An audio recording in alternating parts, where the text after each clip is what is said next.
ఈ సందర్భంగా గురువారం నాడు మార్కండేయ దేవాలయంలో సమావేశ కార్యక్రమం నిర్వహించారు. భక్తులు పెద్ద ఎత్తున పాల్గొనాలని పిలుపునిచ్చారు.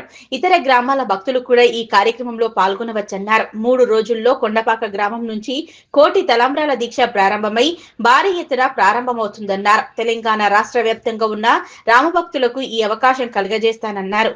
ఈ గోటి తలంబ్రాల కార్యక్రమంలో స్త్రీ పురుష లింగభేదం లేకుండా అందరూ పాల్గొనాలన్నారు. మనము లేకున్నా మనం ఒలిచే తలంబ్రాలు కళ్యాణంలో ఉంటే పుణ్యమన్నారు. గోటి తలంబ్రాల్లో పాల్గొనడం ఎన్నో జన్మల పుణ్యఫలమని, ఇంతటి అదృష్టాన్ని మాకు కలుగజేస్తున్న రామకోటి రామరాజుకు రామభక్తి అమోఘమని మార్కండేయ దేవాలయం భక్త బృందం ఘనంగా సన్మానించింది. భద్రాచలం సీతారాముల కళ్యాణంలో గోటుతో ఒలిచిన తలంబ్రాలే వాడతారు.